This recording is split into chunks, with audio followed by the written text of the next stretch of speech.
Players are just about ready. Similar workshop lists here. Close enough that I think it's fair to call it a shop's mirror, but they're 5 cards off. Yeah. Five of the creatures that they're running are different. Kiesel going with a couple of Fleet Wheel Cruisers. Those are the cars you see from the name, and also 3 copies of Precursor Golem. Andy Marketon, like Rich Shea, loves his Steel Overseers. Turn 1 Hangerback. Kiesel's got a Mox for a Soul Ring. He's got a Tolarian Academy, so he can make 4. Or he's got a Workshop, which would get him to 5. Yeah, quite a few options with mana there. Kind of looks a little threat light. I think I see 3 more lands, or at least 2 more lands in Kiesel's hand. So Ravager plus Revoker. I mean, I think you keep that, especially on the draw. Yeah. You've got a couple of dorky creatures. You might draw into something big, and so often this matchup can come down to getting your Workshop wasted. Well, he's not dead if he gets his Workshop wasted because he's got a couple of artifact mana.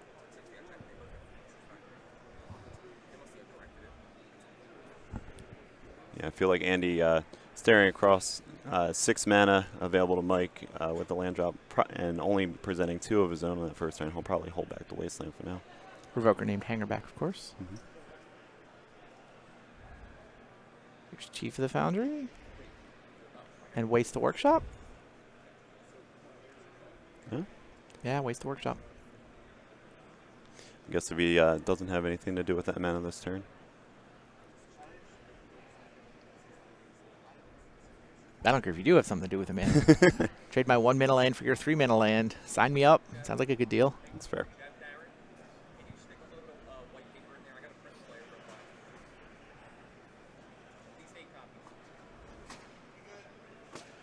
Interesting that Kiesel chose to play the Mishra, not the Tolarian Academy. And is he slow rolling a Thorn of Amethyst?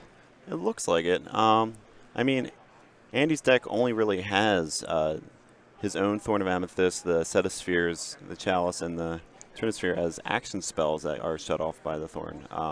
But in addition, the artifact mana. I understand keeping back the Thorn. What are you saving it for, though? I mean, you can feed it to Ravager. Yeah, but maybe you hold it back just to throw off that Ravager math, maybe. But I can't. I'm just trying to think through Mike's reasoning. I don't know if I necessarily agree with that.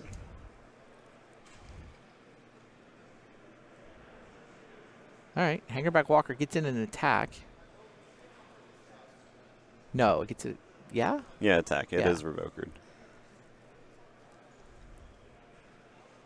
Chief of the Foundry makes it a 2/2. Kiesel doesn't really have a great block for a 2/2. Mishra had Summoning Sickness, so... Yeah. Wasteland. I like that as insurance for the factory. Yeah.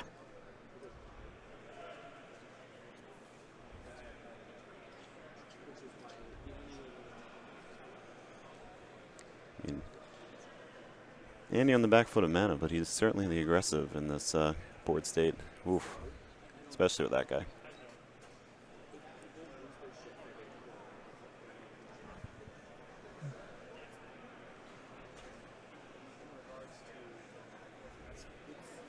Yeah, turn him sideways.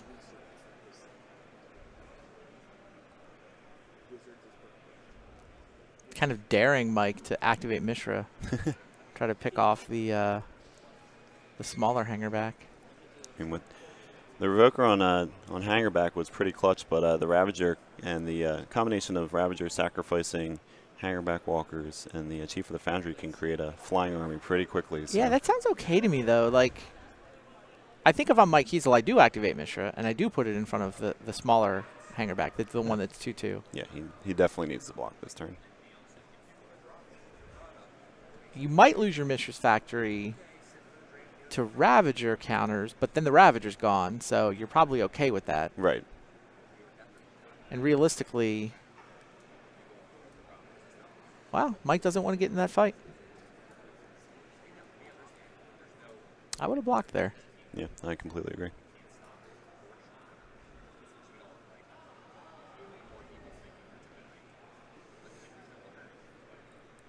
Looks like Mike drew another land for a turn, Ancient 2.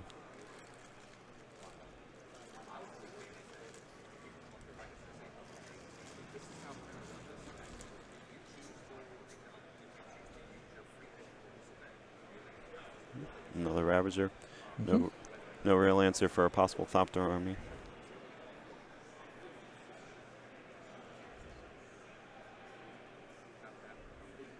So that looked like Ravager go, right? And now Andy's thinking. Eating a couple hangerbacks has got to be pretty tempting here. Yeah. To the air. Yeah, sacrificing the 2 hangerbacks creates 6 power in the air, and then he'll have the Ravager itself that he could possibly put counters on the Basically, top there. it's a 2-turn clock, right? I don't think it's a 1-turn clock. It's 6 power. Ravager can put 4 more power. Yeah, so yeah. He'll have to... I don't know if he can draw something that'll add more than that. Or more. Chief of the Foundry. Yeah, Chief of the Foundry. Chief of the Foundry, I think, makes this a 1-turn clock. Yeah. Unfortunately, the only one that he has in his main deck. That's fair. It is hard to draw a second in his list, isn't it? Yeah.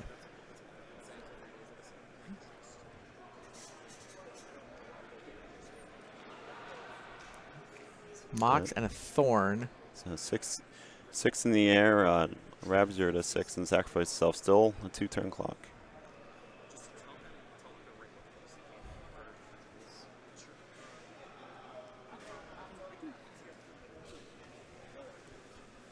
Do you attack with the Ravager on the ground? It is a 4/4.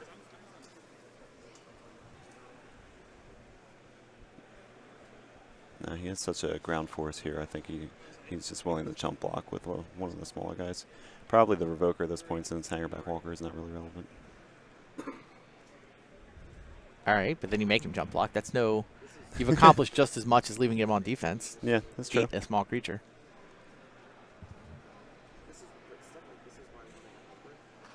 And he just seems to have a commanding board position here. He's just kind of... I feel like he's just thinking through his lines of how aggressive he wants to get.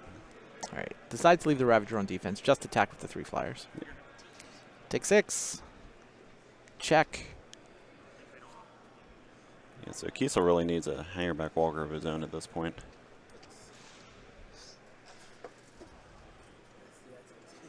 I see Mishra's Factory. I think he's just dead if Andy goes for it. Mm-hmm. Yeah, he's just got to hope Marketon's not going to sack his Ravager. Are there main deck cards that punish him for sacking his Ravager, though? It's not like they play Dismember main. No, there's nothing. I think this is ATOG deterministic. Yep. Ball game. Finds it. Does it. Andrew Marketon takes the 1-0 lead. He's our #1 seed. It's funny, he's got the #1 seed because he was the X1 that didn't get to draw in the last round. Yes. Had to play for it, but hey, he won. So straight to the top of the Swiss. You get to be on the play all day. Taking full advantage. He hasn't dropped a game yet, right? No, he hasn't. This is, yeah, he 2-0'd his opponent. One of the few matches that it sounds like somebody broke serve. So, yeah, he's doing well so far, showcasing that the mirror match is really comes down to those creatures with X in their cost. Hangerback Walker in this case, just taking to the air, Mike not getting his own, and sealing the deal. So we were talking about Dismember for the sideboard games as a way of interacting, and there's 2 in each of their sideboards. So I think that's going to come in.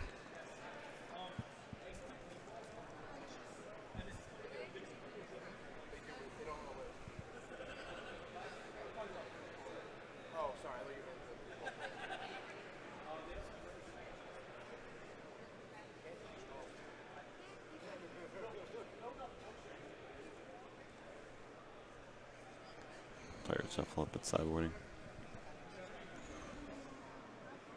Yeah, I think these sideboards are relatively well worked out. So the key difference in this particular sideboarded matchup, Mike Kiesel is one of the few players at the top of the Swiss anyway with Crucible of Worlds.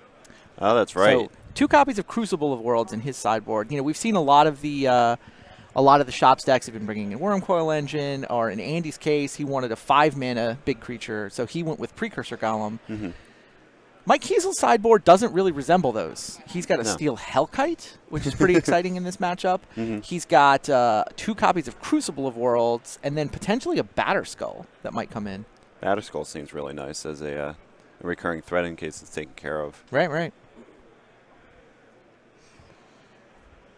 It's funny the difference. Funny the difference between 5 and 6 mana. It is basically Wormcoil Engine with that lifelink as well. So Wormcoil is just the resiliency of the fact that even if you deal with it, it leaves behind the 2 tokens. Batterskull, if you deal with it, he'll just pop it back into his hand and recast it.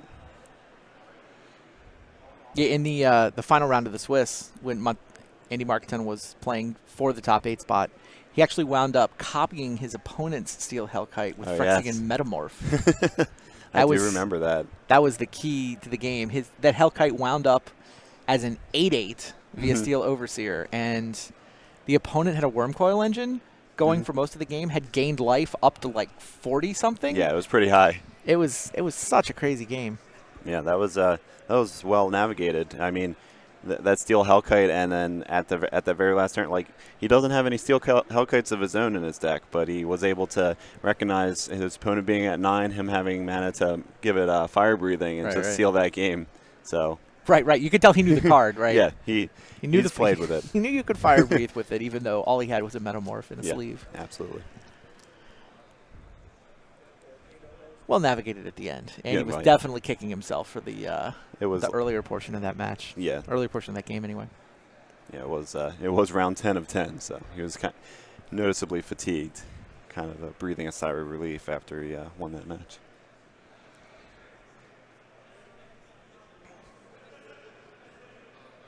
Well, Andy did win that game, did get to this top 8, and now he's 1 game away from the finals. Wow.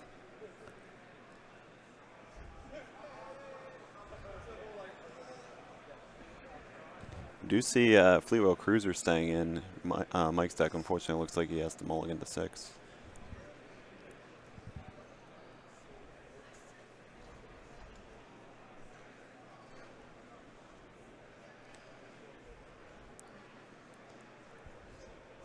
Yeah, it kind of looks like Andy's okay with his hand.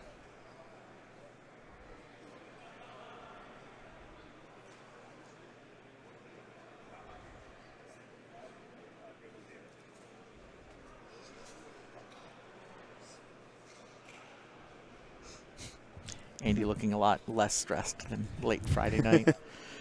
Yeah, I don't think he played in the Legacy. He did not. All. He his plan for Saturday was cube drafting. Oh, that's spicy choice. I like that. You know, got a good meal, got maybe a couple adult beverages Friday night, got some cube drafts in yesterday. He is calm, cool, and collected for this top 8. Nice. Yeah, him and Rich Shea both took the day off yesterday, and I'm gonna guess Rich didn't cube. I'm gonna guess he didn't cube. Yeah.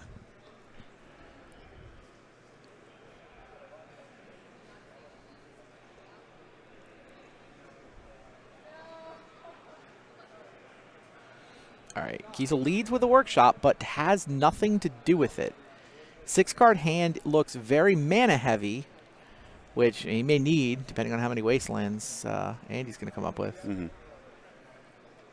Yeah, that's Factory Workshop, Ancient Tomb. Is that a Cruiser, second card in his hand? Yes, it is. Yeah, I think Fleetwheel Cruiser is the only non-land Mike Kiesel has access to.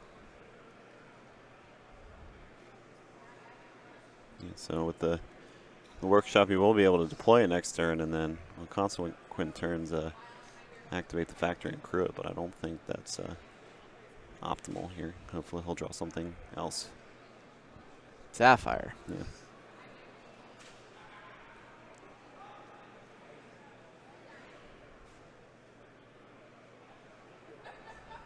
Yep. Here is Fleetwheel Cruiser. Yeah. Beep beep.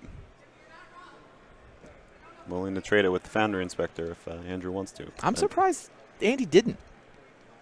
Don't you trade there? Depends on if he has a third land for the game. He's only working with 3 right now. So. Sure.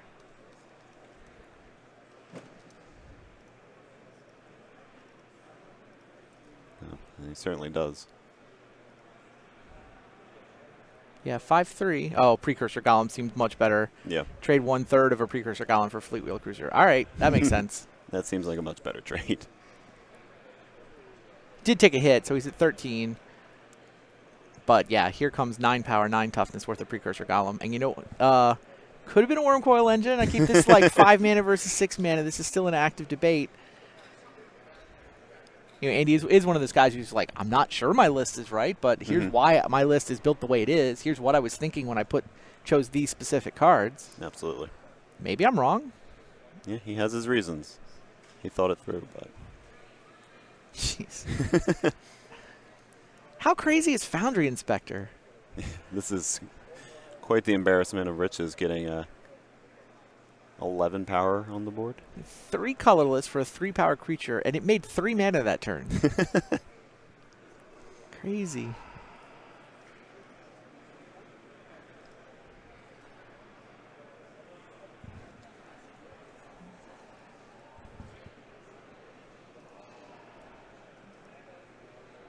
Did Kiesel draw business? He has something in his hand. He has something. Ballista? Yep.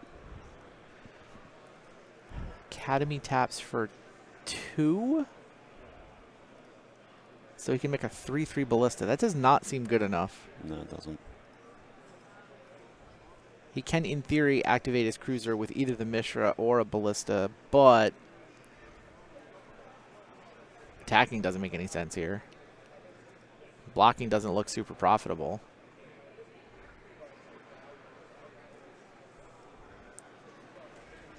Yeah, Mike really wanted something else. I don't know what that thing is at this point.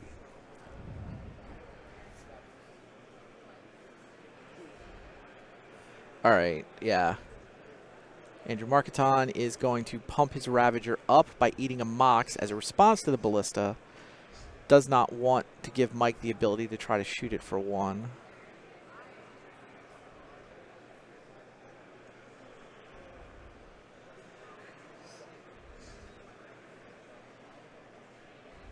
I mean, Mike's at 17, but he's in trouble. Yeah.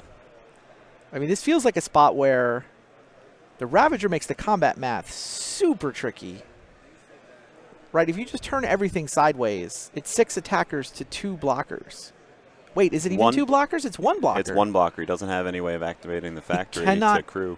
He cannot crew the Fleetwheel Cruiser while also keeping a second. Or he can only crew it with the Ballista, but then the Ballista can't block. Right. Another Ravager. I feel like that's... yeah, quick, call the Modern Specialists. Is this lethal? Are we done? I think. Maybe. That's a lot of... I mean, you're looking at 12 power coming through.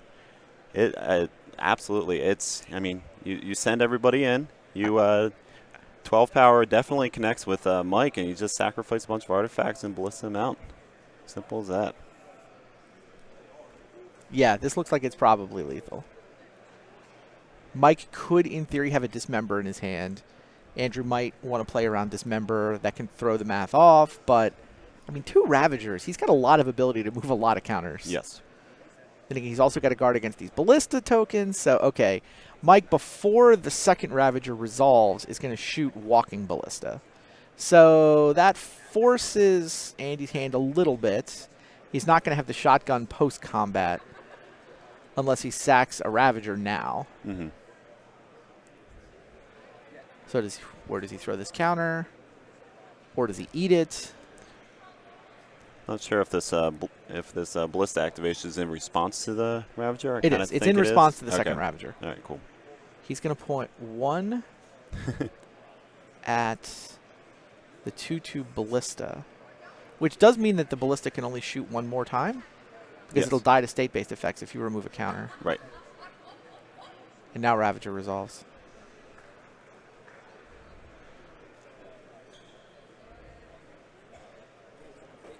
Jeez. Also this guy. But wait, there's more. I sort of only Ravager food this turn, but...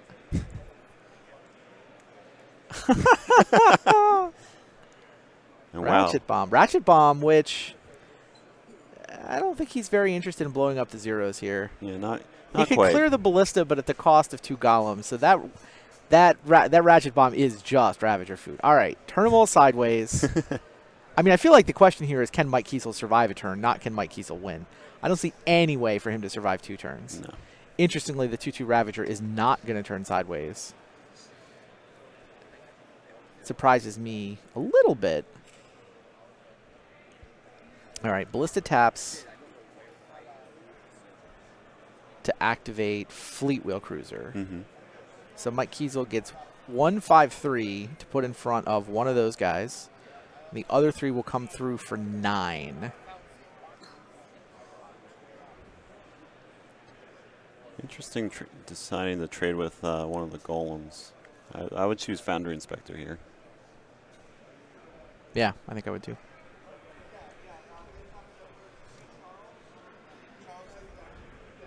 So 9, can he get 8 more out of the Ravagers?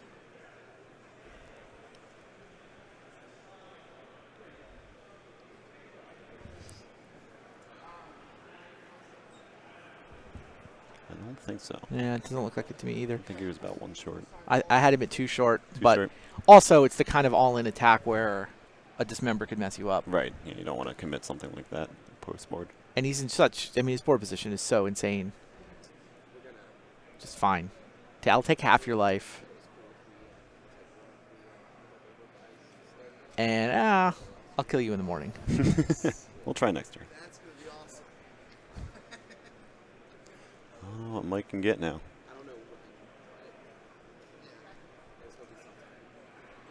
Not that.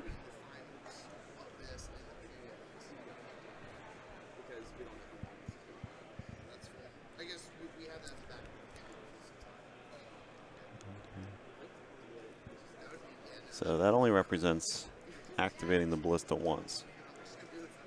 If he wants to make it bigger. Still has a land play for the turn. So this is the first of our 2 semifinals. The other one has not started.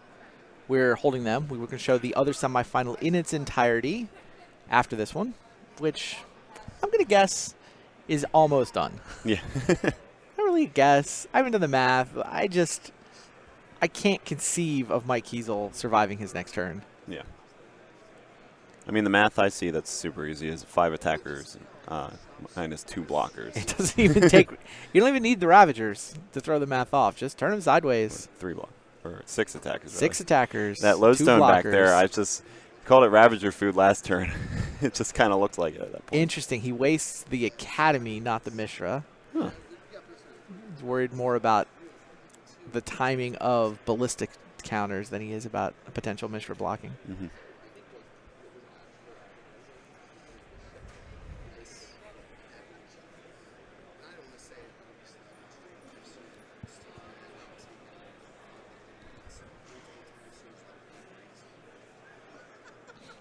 All right, Mike goes to put a counter on the Ballista with the floating mana from the Academy. Andy responds by pumping his Ravager up. Last floating mana goes into turning Mishra into a creature. Yeah, 6 attackers. They all have plenty of power. 4 get through. Yeah. I mean, that's it. Ballista can shoot the small Ravager, or it can take down 1 real creature. There's no way for Mike Kiesel to survive, so he extends the hand. Congratulations to Montolio. Montolio wrapping up the workshop mirror again in 2 games. Yeah, he's played 4 games of that mirror. He's won twice on the play. He's won twice on the draw. He's through to the finals. Wow. Absolute master. Yeah, Yeah. He's good with that deck in his hands for sure. And anybody who's been playing Magic Online at any point since Vintage got there has run into Montolio. He's usually on a Shops deck, and he's great. Came down from Canada for this. Plays, 1 or 2 paper tournaments a year. Usually, you see him at Eternal Weekend. I've seen him here the last couple of years. I believe he top 8 last year, if I'm not mistaken. Yeah, no, his back-to-back top 8 for him. You're right. Yeah, so he certainly makes the best of his appearances. Fair. Takes advantage of all the grinding and all the practice he's been getting. Mm-hmm. Awesome. So yeah, we are going to have the full match of Rich Shea versus Pat Failing. Yeah, they haven't started yet. Yeah, so one of the nice things, especially with that one wrapping up in like less than a half an hour. Yeah, I mean, the dream for Andy, I mean, he's pulling for his buddy, his teammate. Sorry, can't call it a team. Rich Shea says it's not a team. Look, they share playtest results. They debate tech all the time. Mm-hmm. How is this not a team? Team Academy. I think Team they even have a Academy. name. They even have a name for They have the a name. Academy. How? All right. I think Andy cheering for his teammate in this other semifinal for multiple reasons. On the one hand, obviously you'd rather play against your teammate, right? You want to keep the title in the family. You want to make sure your teammate does well. Also, Rich is a better matchup for him than Oath. Yeah. Once again, I mean, Andy has shown us twice in this playoff that being on the play against Chops is exactly what he wants to do. So if he runs it back in the finals, that's what he wants to see. Yeah, it gets to be on the play either way. But yeah, the Shops mirror kind of coin flippy, and I mean Rich is every bit as good a player as Andy, I believe. But the Oath matchup just not as good from the Shop side. No, it's the natural predator. The Oath of Druids itself, I mean, the Ravager decks at this point are so creature heavy, especially after the Thorn restriction, that it's really tough to deploy a proper game plan. I mean, it's not like the Oath deck. It's not like it's a blowout in No. Oath's favor or anything, but I mean, it's a legit 55-45, maybe even 60-40. Yeah. It's definitely edge to Oath. Mm-hmm. We'll see. We'll probably see Mishra's Factory play a huge role in that, with the ability to not trigger the Oath of Druids. Could be. Meanwhile, we're going to watch that match. Rich Shea against Pat Failing. Can't imagine that they're going to be too far away. Yeah. Chat correcting me. It is the Rich Shea. The Rich Shea. Keep calling him Rich. I don't know what's wrong with him. The Rich Shea. Dr. The Rich Shea. Montolio versus the Atog Lord could be our final. That's a good story. I like that as a storybook ending. Although, if it does come to that, who would you root for? Who would I root for? I'd root for an interactive game of Magic. I mean, you'd root for the fans. The root for the.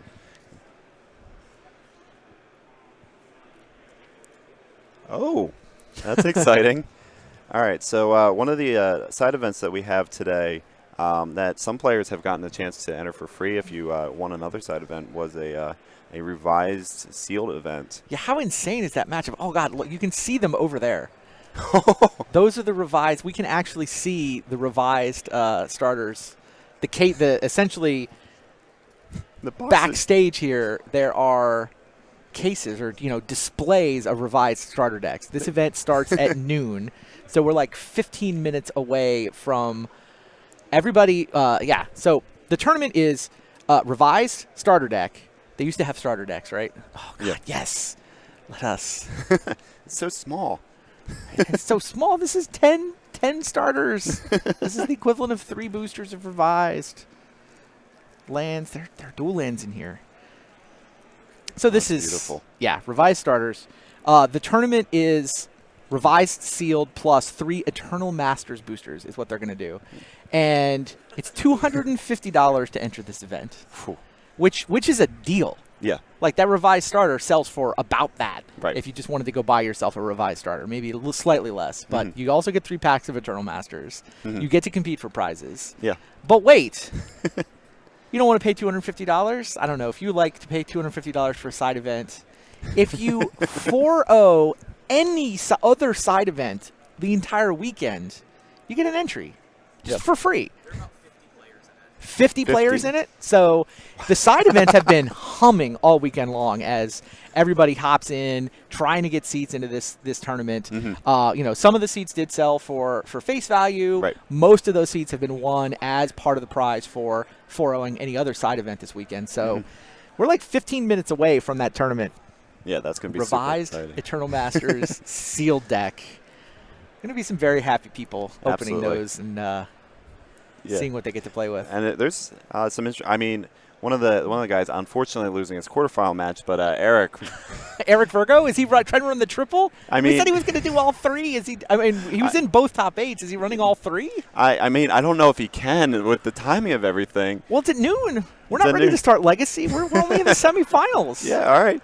Eric, if you can hear us. No, he's already been. I saw him negotiating last night. Okay. He was like, okay, what time do I need to be there for the Legacy, and when does it start? And I mean, I don't think he's got time to actually win the tournament. Mm-hmm. What he does have time to do is join the tournament, collect his sealed deck, maybe build it, maybe he gets to play around, but crucially, he gets this stuff. So he is in both of those. I think Brian Koval also, in our Legacy Top 8, also qualified for the revised sealed deck. So oh, wow.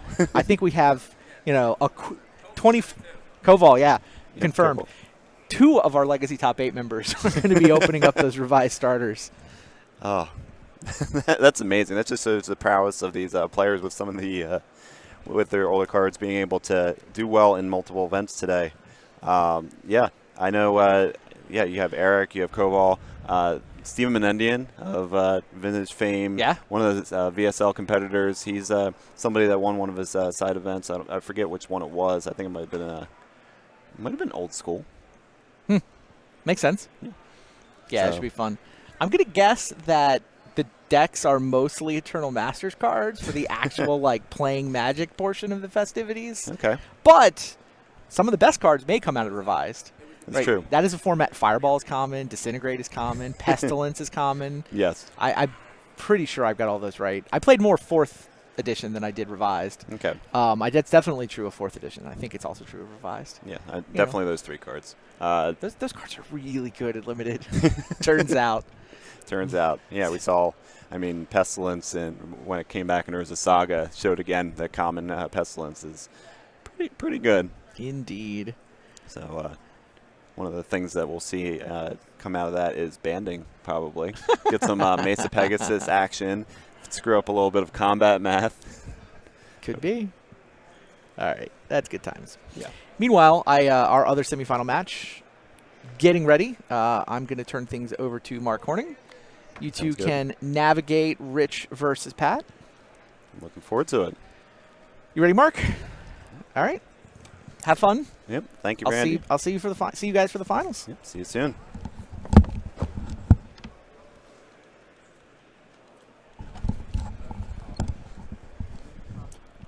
Alrighty. Yeah. Welcome back, Mark. Thank you. So we just saw Andy Montoya Marketon take down the Ravager Shops mirror match, mostly a mirror match. I mean, there is a 5-card difference in the main deck.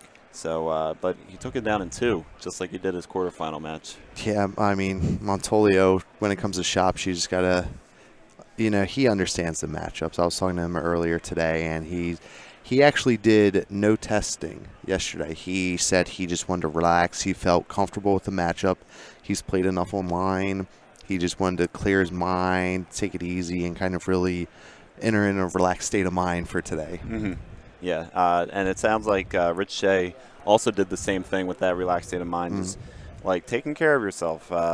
It can be, especially with the 10 rounds that they had to play on Friday, it can be absolutely grueling. You don't want to maybe throw yourself into a legacy event, although for Eric, he was able to do that pretty well. But sometimes you just got to grind. Sometimes grind hard. Yeah. So, we're looking at Rich Shea. He is going to be on the play against Pat Failing, playing the Rich Shea, playing Pirate Stompy, as he puts it on his deck list, but a Ravager shop list with Steel Overseer as one of the flex slots. We see a lot of different 5-card variations in the main deck. In this case, we see the 4 Steel Overseers. Unlike the match that we just finished, where both players had 2 Hangerback Walkers in the main deck, he has 3 instead. So 3 Hangerback Walkers. I don't know what he chose to cut for that split. It looks like probably Chief of the Foundry. So it was interesting. I was actually just over there probably about 10, 15 minutes ago. I was listening to Brian Kelly and Rich Shea talk. They're teammates. They're not a team. They're not a team. But Rich Shea was actually talking to Brian Kelly. All right, what's kind of my strategy for playing your deck, essentially? BK Oath. How do I beat you? How do I beat BK Oath, basically? And what Rich was discussing is what type of hands am I looking for against Pat here, against the Oath deck. Rich had it broken down to, am I looking to go kind of sphere effects, Wasteland? Do I want to just try to keep him off 2 mana? Mhm. Or are there aggressive hands where I can open up with, an early Steel Overseer, an early Foundry, into a Ravager, into a Ballista? And what Brian Kelly was telling him was you can definitely keep some of the more aggressive hands, but ideally you maybe want to try to get a nice Sphere, kind of Wasteland Strip Mine type of hand against an Oath deck, especially with the advantage of being on the play. Yeah. But Brian did mention, depending how fast the hand is, it's definitely plausible to keep and definitely a viable strategy. All right, that's good to know because, oftentimes you think of the creature decks not wanting to be as creature-focused, playing against the Natural Predator Oath of Druids, basically doing the work for them and instead of having to find the Forbidden Orchard. So it's nice to know that creature aggression is on the table for Rich's game plan. Well, and that's just the thing, right? With Pat, if he just has Oath and Rich Shea could just play a creature and kind of put him into the Oath. And so Rich can't really stumble after that first creature. He needs a couple follow-ups to really kind of force the issue and try to burn through if he Oaths into a Griselbrand or Inferno Titan. So it looks like the players are ready. Hopefully right. we will go over to the match and begin this other semifinal matchup. All right. Looks like players shuffle up, drew their opening 7s.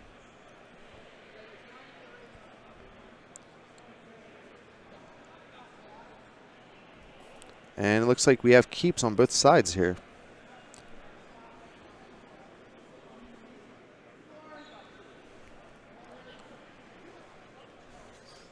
That looks like quite the aggressive start for Rich if, has a follow-up play. Now, this is exactly the type of openings Rich is looking for here against the Oath deck. In terms of kind of with the creatures.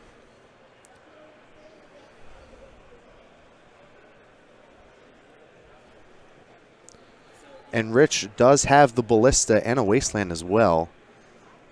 And he has a Factory. So, literally, the specific 3 cards Brian Kelly told Rich to keep against an Oath deck, Rich Shea has. Yeah, Pat working with pretty good information here. Looks like a library. Library on the draw is typically really good. I don't know how much time Pat's going to have to just kind of sit behind it. I mean, Rich might crack off the Wasteland right away in order to deal with that. Oh, the die rolled off the screen. Hopefully not off the table. I assume odds damage? I mean, it looks like Rich is at 15, so he did take damage.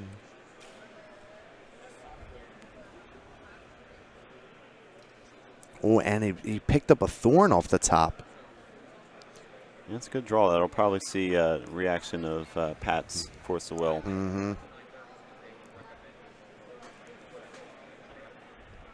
I don't know what the exile was, but I would not be surprised if it was a mental misstep.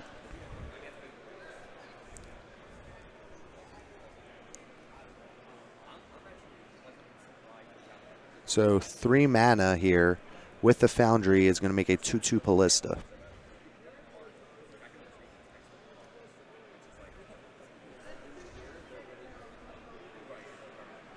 And then the waste on the library. Yeah, he is choosing to waste. Okay. Activate that Steel Overseer. Get basically the same amount of damage in the aggression side of things, but making that Walking Ballista is just a little bit more of a threat. I mean, not many. There's not a lot of openers in Rich Shea's deck that he would want more than what he's had this game so far. Yeah, so he's representing. He has 7 power if he keeps the Steel Overseer back next turn, which would effectively put Pat 6 if he activates Steel Overseer, put him to 4. Could take out Pat if he doesn't do anything this turn. From the looks of it, I don't know if the math works out for you too. Right. Yeah. I mean, if Brian Kelly had any say, he would say, "Hey, Rich, that's a good hand to keep." And so If he activates the Seal Overseer, the Foundry comes in for 5. The Ballista comes in for 4. And then the Ballista shoots off the last 4 points. Yeah. Math works out for. I don't think Pat has any way of really interacting at this point with the onboard threats. Pat, I mean, looks like he's just going to make sure he sees it. Mm-hmm.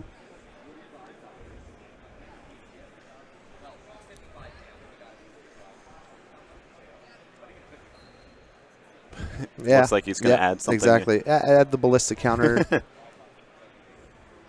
All right, we're not perfectly comfortable with perfect 13 damage here, so let's make it 14 instead. Rich is the type of player, though, he wants to make sure he's at least playing it tight. Yeah. He's going to do the correct play. Yep. Choosing to activate Factory with itself in order to make it a threat of its own in case, for some reason, this doesn't work out.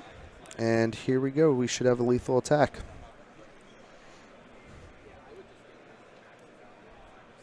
Yep. That's all she wrote. Quick game 1 for Rich Shea. Yeah. As you said, you were talking to Brian Kelly and Rich Shea before this match happened, and with Brian coaching. And I would say if you're talking about aggressive hands that just do it, that looked like it. Yeah, definitely. Rich definitely hit the cards he wanted. He even got to pick up a Thorn off the top and a Wasteland. Just kind of the ideal start there, right? Everything you want. Yep, absolutely. So we have some sideboarding options here. I haven't really seen Pat. We saw Pat get to play the Oath Mirror match in the quarterfinals, but we haven't seen him play one of the workshop decks.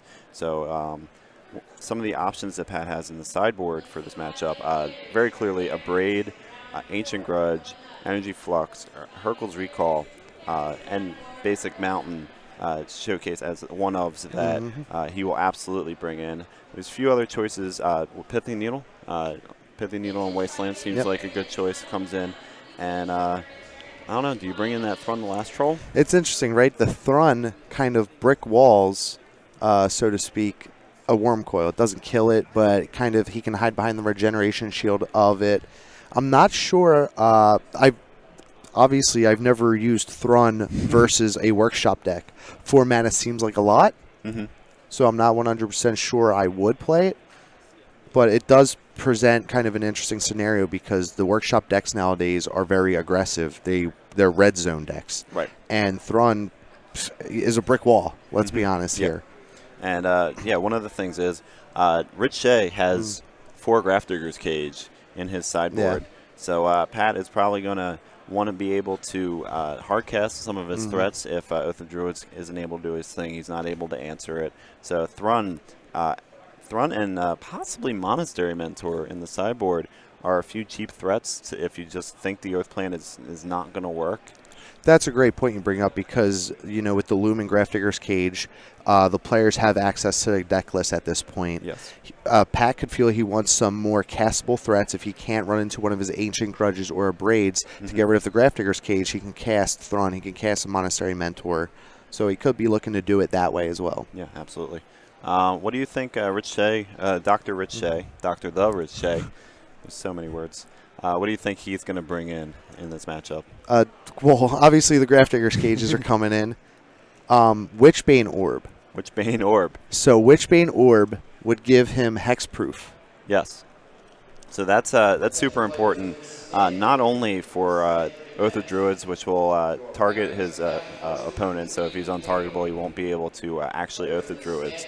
Additionally, the Hercule's Recall in Pat's sideboard is turned off. He won't be able to Hercule's Recall targeting Rich Shea in order to take threats off the board. So it's interesting. Witchbane Orb kind of does double duty there in a way. Yeah. I mean, it costs a little more than Grafdigger's Cage, but it definitely pulls its weight. You were talking about Worm Coil Engine. Does that come in? I mean, I don't think the Worm Coil at the end of the day is going to come in. Okay. I agree with you there. I do think that is more for the workshop matchup. Yeah. Okay. Some of the cards that may come out from Pat. 2 Mental Misstep. That's one of those things where Mental Misstep is designed to play against decks other than workshops. They do bring in 4 Grafdigger's Cage, so I've always wondered if it might be correct, but I don't think you played 2 mental missteps for a 4 of in your opponent's deck, or 5 of if you count You could not pay me money to keep a mental misstep here. Yeah, so those will come out. He'll be abrading energy, ancient grudging, energy fluxing those permanents instead. So yeah, we'll get those taken out. We'll get Flusterstorm as a 3 of taken out. There's really no reason to have it in against Rich in the second and third game. Yeah, I see at least 5. Slice and dice. Slice and dice? Slice and dice.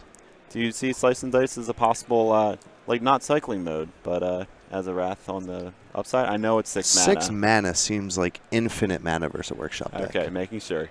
Seems like actual infinite mana. All right. Just making sure. Yeah. Definitely comes out after the Flusterstorms and Mental Missteps come out. Yeah. And it looks like we're off. Pat has a needle in hand. He also has a recall. Sudden a shock. Sudden shock. So sudden shock can, you know, kind of erase some ballistas and steal overseers and ravagers before they start kind of going crazy. Sphere out of Rich here. Yeah, Sudden Shock, when it premiered in, I guess what was extended at the time, really a good choice against the Ravager affinity decks at the time. Can take out before you do any shenanigans. Both the Ravager, Walking Ballista, just being able, without the +1/+1 counter movement, it just is a very clean answer. Pat has library again. It's always a good one to run into.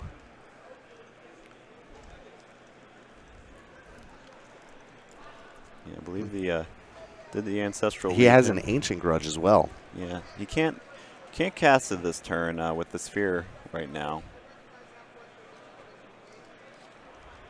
Oh, and just a bit of housekeeping from the Brian Kelly match. I talked to Brian Kelly. He did not have an Inferno Titan in his Dig Through Time pile in that game. It was a Storm Breath Dragon. Okay. So it's easy to get those ones confused. Yeah, he said he would have snap kept an Inferno Titan. It was a Storm Breath. He did not believe it was good enough. Okay. So Pat was at 8 cards, unable to activate the library during his turn. Had to clean up and is able to activate it now.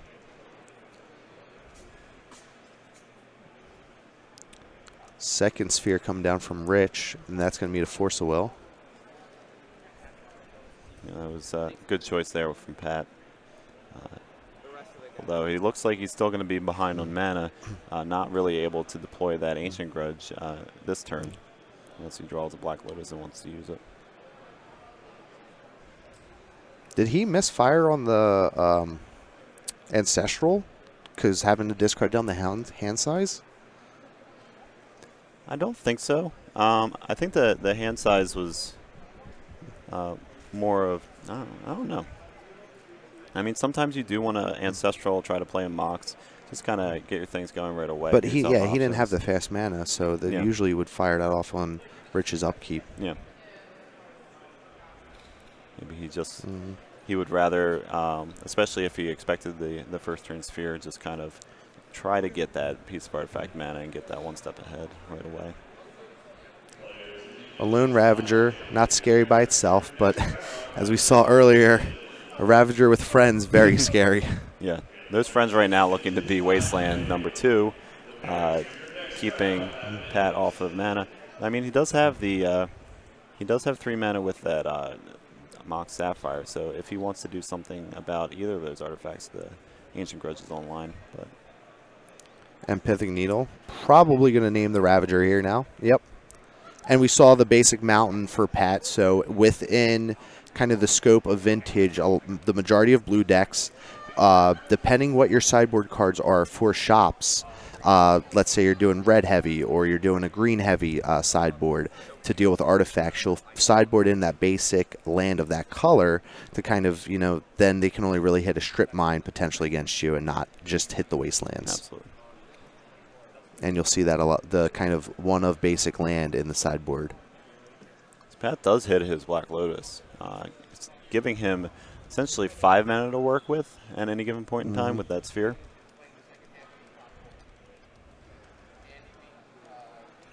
the longer the game goes, you got to feel that it's in Pat's favor. And I don't know if Pat has the Inferno Titan in his deck yet, but if he untaps, he will be able to hardcast it next turn. I mean, Lodestone Golem, a really good card. Yeah, that he'll have to do something about that right now.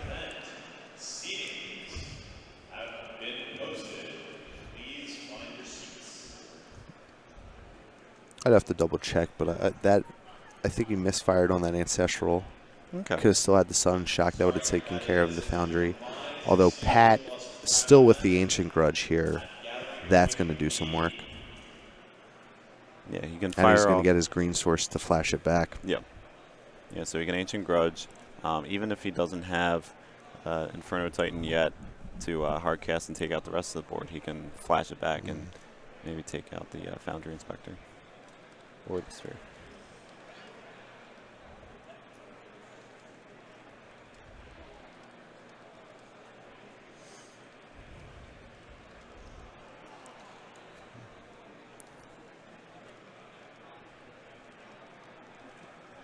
Oh no, that Ancient Grudge is going to cost a little more than 3 mana. Yeah. Well, I think it's in response to Lodestone, so he has to Okay. go after Sphere here if this is what he's doing. Yep.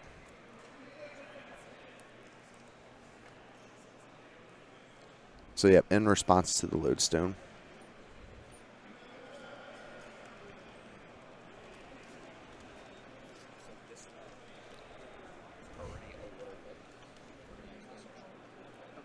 Getting confirmation for you that it did do it during the Okay. upkeep. Yeah, I just missed that. Okay.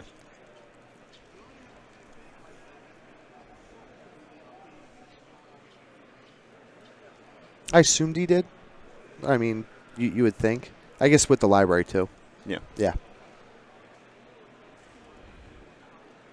You can't sacrifice to Ravager, unfortunately, because of the Pithing Needle. So that Ravager is really just not looking good at this point. Only a 1/1 attacker. Yeah, can we get a kind of some visual cue on the Pithing Needle there? That's Ravager.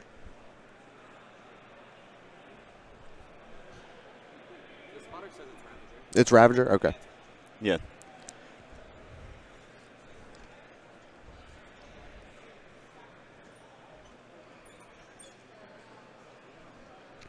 So does Pat have his Inferno Titan right now? That would be really good in this board state. Just slam Inferno Titan. Yeah. You can probably take out, I mean, if you take out if you take out Ravager and Foundry Inspector, you don't want to do that because the modular is over to Lodestone. So probably take out the Lodestone. Yeah. Yeah. But Or we can just play around with Ancient Grudge for a little bit first. that's fine.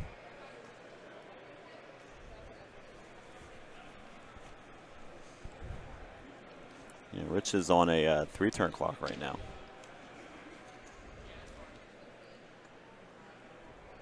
Possibly more if he has a land to activate the factory.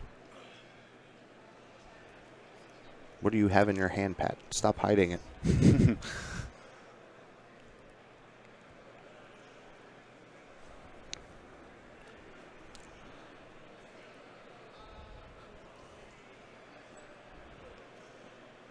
Rich setting up his line here. Is that another Foundry Inspector? It looks like it. Yep. I don't see any sort of mana source for Rich in order to get in with the factory this turn. And so he uses it for mana instead. And then a Ballista on 2. 1 mana remaining from the Foundry Inspector from the tapped workshop.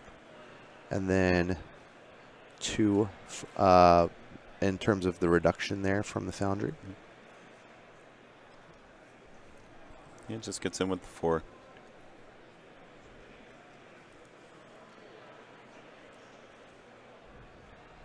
We'll see Pat react to something here. Maybe he drew one of his other Ancient Grudges. He does have 3 Ancient Grudge available to him after sideboard. And there's another Ancient Grudge.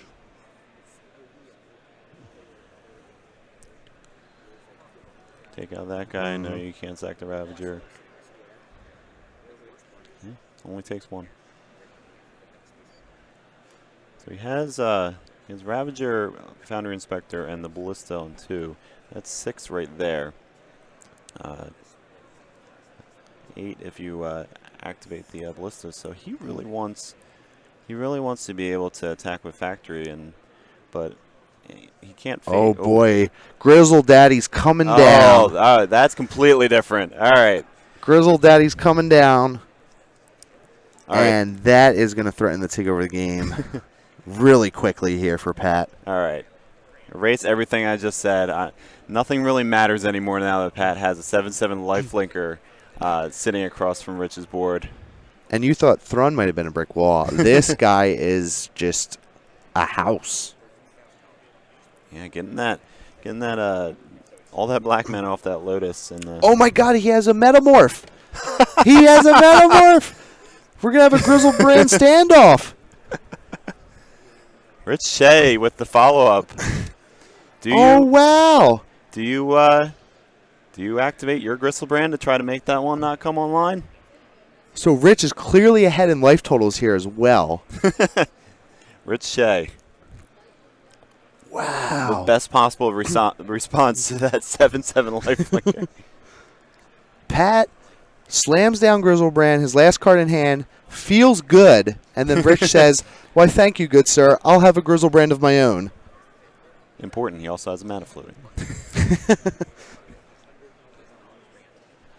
Yeah, Pat really has to think this one through because Rich Shea, he can draw So 14 what cards. Pat is Pat's trying to run through the math here. Does he activate his Griselbrand, try to find force, but it doesn't look like he can because he'll just die on lethal. So Yeah. yep. Rich Shea. Yep. Rich Shea draws a fresh 7. I choose to Griselbrand. Wow.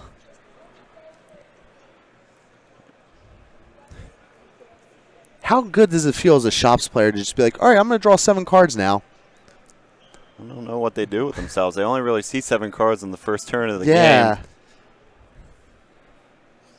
Pat just left useless there. He couldn't draw with the Griselbrand. He would have just died. Mm-hmm. Wow.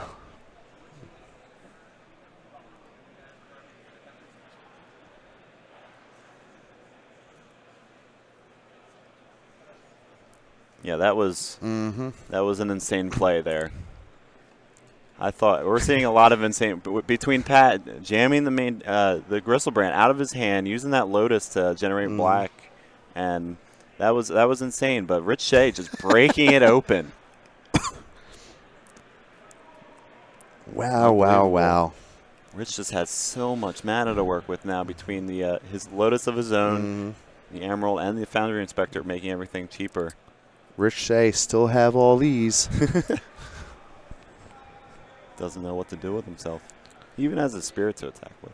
Magic just as Richard Garfield intended. Oh, activate again? Wow. See more artifact mana.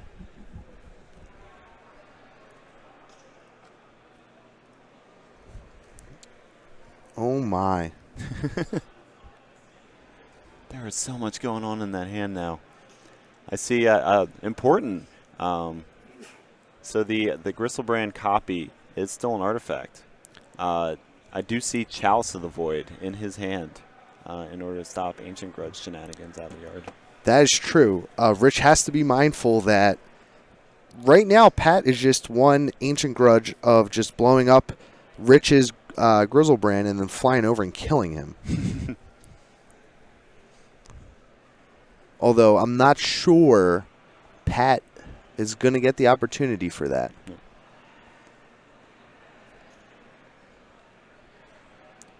Yeah, with the Chalice. Rich is doing some math in his head to see if he can just load up a Ballista and kill him. Yeah. See 4, 5, 6, 7, 8, 9 with the Foundry Inspector. So that would be, and 10 now. So that'd be a 5/5 Walking Ballista.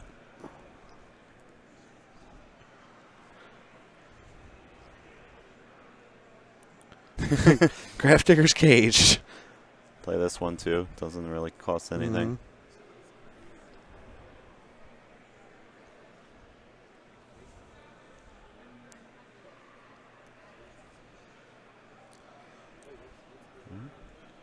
Roker named Griselbrand. Now that I'm done with this, you don't get to use yours. So I do hope we see the Chalice on 2 this turn. He doesn't need it now, or actually, yeah, just in case as insurance. But yeah, because he's still drawing life to one more Ancient Grudge and an Abrade. Grafdigger's Cage is going to take care of the Ancient Grudges in the yard.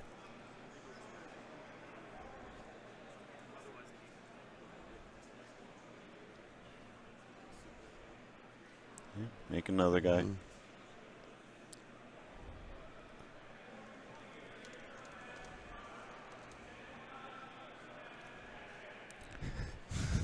Rich is just not used to getting this far in the game like this, or getting this far into his deck. Yeah. Rich is just not used to having a turn with shops like this, right? Yeah. How many times do you just say, all right, one turn, I'm going to draw 14 cards and just regurgitate everything out of my hand? Yeah, usually when this deck is drawing an obscene amount of cards, it's some sort of crazy Metalworker, Staff of Domination shenanigans. But, yeah. And thankfully we do see... Chalice. What's Chalice come down on? It's got to be 2. Yep, there it is. That should be the nail there. Yeah, it should lock it out. Yeah, Pat in this game has a Braid, Energy Flux, Hercule's Recall as Artifact Hate that's shut off by the Chalice in 2. Energy Flux would be tough to pay for, but it's not going to win him the game. Energy Flux would be very interesting here.